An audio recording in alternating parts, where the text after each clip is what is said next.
Good morning, and thank you for joining me on the Path to Liberty. This is the Fast Friday edition of the show for Valentine's Day. Happy Valentine's Day, February 14th, 2020. And on this episode, I'm going to go over what I see as 4 ways to absolutely guarantee you lose liberty. 4 things to really watch out for because they're incredibly dangerous. First of all, my name is Michael Bolden. We broadcast live every Monday, Wednesday, and Friday at 9:30 a.m. Pacific time from here in my home office and studio in downtown Los Angeles for the 10th Amendment Center. You can find all of our live streaming video platforms, plus all the platforms that we're on for archived video or archived audio-only podcast editions. Find all of those, all the previous episodes, links and show notes, ways to follow us, ways to support us, like our membership program for as little as $2 a month. All over at 10thamendmentcenter.com/path to liberty, all spelled out. Again, 10thamendmentcenter.com/path to liberty. And I couldn't be more grateful for you spending a little time with me today. I promise to not take too many minutes since it's Fast Friday. Let's see if I can get this done in about 10 minutes or so. We'll see. So first of all, I want to get to, and these aren't really in any order, but the first one I want to get to, I would say, is smoke and mirrors. So many times you'll see something done by some politician or spoken by some politician or some legislation that appears to be good on the surface, but yet underneath is something incredibly bad. And let's go out to Virginia to cover this. House Bill 1522. This was not one that a lot of people have been really watching, but it addresses civil asset forfeiture. And if you follow our work, you know this is one of the main things that we work on here. We cover this in our annual report at 10thamendmentcenter.com/report. The short version is civil asset forfeiture, taking property, government taking someone's property on the mere suspicion that it was involved in a crime or the proceeds of a criminal act, just on suspicion, is legalized government robbery. So we encourage states to actually change that to require a criminal conviction as a very positive step forward. We also encourage states to opt out of the federal equitable sharing program because, well, that's really bad too. So House Bill 1522, of course, it's a bipartisan bill. And every now and then, at least on asset forfeiture, bipartisan can mean something good rather than a larger than usual ripoff happening. And this was sponsored by a number of Democrats and Republicans. And what it does, at least on the surface, is it requires a conviction before there's any forfeiture, unlike what the current status is in Virginia. That is, they have civil asset forfeiture. So that looks positive. So I started reading through the bill. I was going to send it over to Mike Maharrey to write a report on it, and we did a little back and forth taking a look at this bill, and I had to ask him a couple of times, like, is this really what's happening? Check out this section later in the bill. Forfeiture of certain weapons used in commission of criminal offense. This is in current law. So what they're doing is they're amending. If you're watching on video or if you look in the links in the show notes, it is an amendment to a bill to amend and reenact various sections of current law. And this is already current law. All pistols, shotguns, rifles, dirks, Bowie knives, switchblade knives, ballistic knives, razors, slingshots, brass or metal knucks, blackjack, stun weapons, and other weapons used by any person in the commission of a criminal offense shall, upon conviction of such person, be forfeited. But what they did in this bill, House Bill 1522, was they struck that out. So they're amending the current law to remove the requirement that someone be convicted of a crime before any of those weapons, self-defense items are taken from them through the forfeiture process. And guess what? It passed by a vote of 97-1 last week. 97-1. The only no vote, it looks like, was one Democrat. So Republicans who are supposedly in Virginia protecting the right to keep and bear arms, standing for the Second Amendment, Article 1, Section 13, are incredibly bad as well. And here on something that was seemingly positive, you have a huge step backward because they could have just avoided touching that section of the code. But they had to go out of their way and strike the criminal conviction requirement. I'm sure someone's going to make an excuse for that.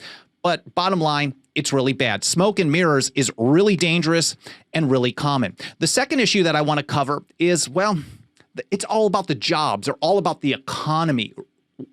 support or opposition to a particular program is based on how many jobs it produces rather than constitutional fidelity or adherence to principles of liberty. And for this example, let's go to Virginia. House Bill 2732 from Delegate Pat McGeehan, the Defend the Guard Act, would prohibit the deployment of West Virginia Guard troops in active duty combat unless there is a declaration of war from Congress as required by the Constitution.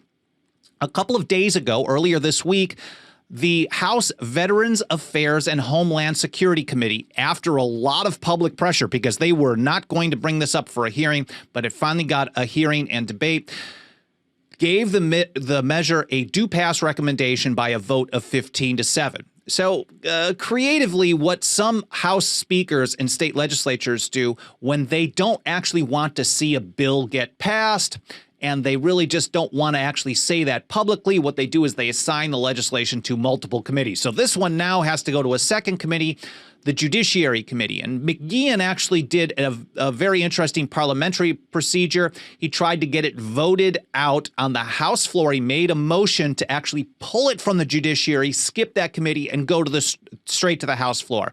He got 61 votes out of 100, but he needed 2/3, so the motion failed. But there is a considerable amount of support to get this to move forward.